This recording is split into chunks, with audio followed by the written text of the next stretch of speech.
Ако семејството е здраво, и општеството ќе оздрави. Велат психолозите, а за да оздрави, треба да му помогнеме. Во рамки на Националната мрежа против семејно насилство функционира СС линија за деца и родители. Колку повици бележи, зголемен ли е бројот на повиците по случувањата во Србија и зашто најчесто родителите бараат помош и поддршка?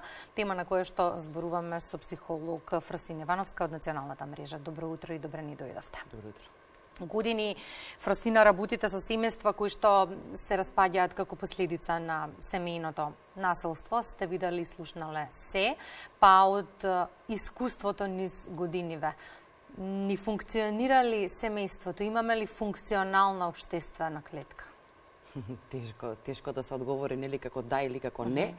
Меѓутоа, она што можам да го кажам е дека има многу семејства кои што се соочуваат со сериозни предизвици, на кои што сериозно им е потребна поддршка од типот на, еве и ова што претходно го слушнавме, на бесплатни, достапни, квалитетни услуги за да можат да надминат нешто што е периодично, меѓутоа многу често за да надминат и нешто што со текот на годините само се зголемува како проблем, можеби почнува меѓу возрастните, но потоа низ годините секако дека почнува да станува и проблем на децата.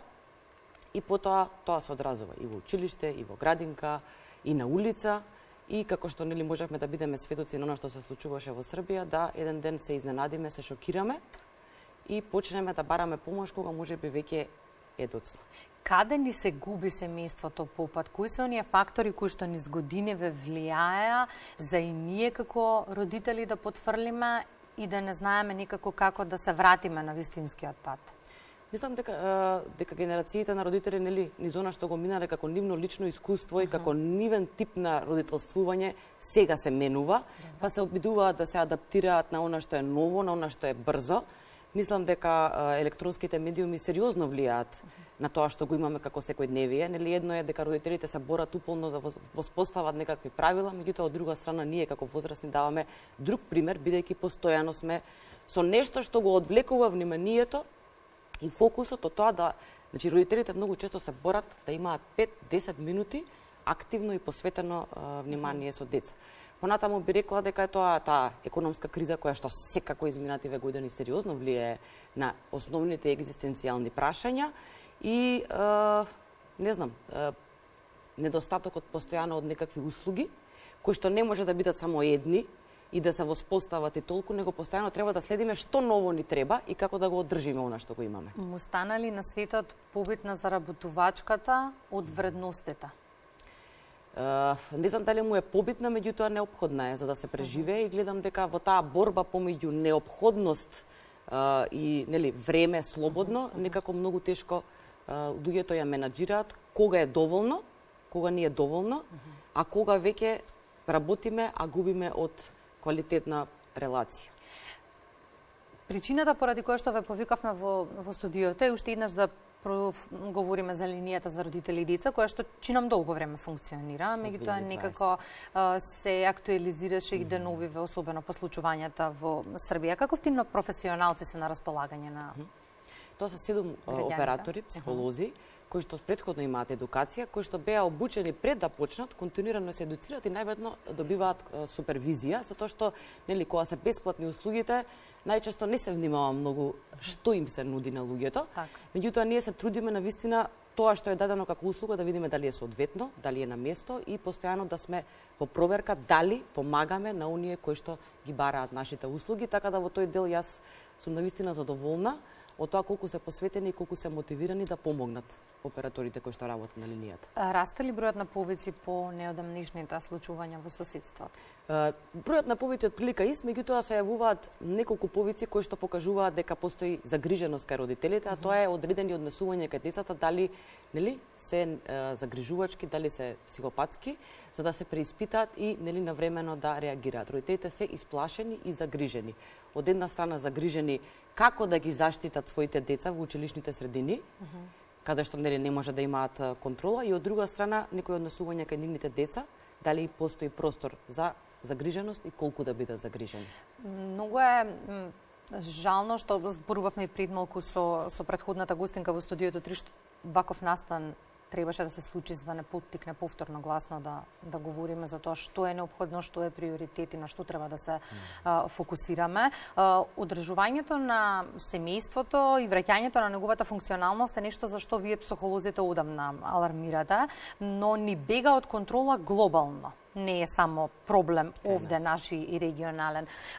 Каков е впечатокот? Се трудиме ли воопшто некако да ги исправиме работите или не носи водата, па и ние со неа? Од она што го имаме како јавување од родители е навистина тие се загрижени, посветени, се обидуваат да реагираат, што би рекло најдоброто, навремено, каде што може да се превенира, наместо да реагираме подоцна, кога треба например да користиме згрижувачко семејство, односно кога детето веќе не можеме никако на поинаков начин семејството да го поддржиме, за детето да се врати во некаква нормала. Така да ние имаме искуство со загрижени, посветени родители.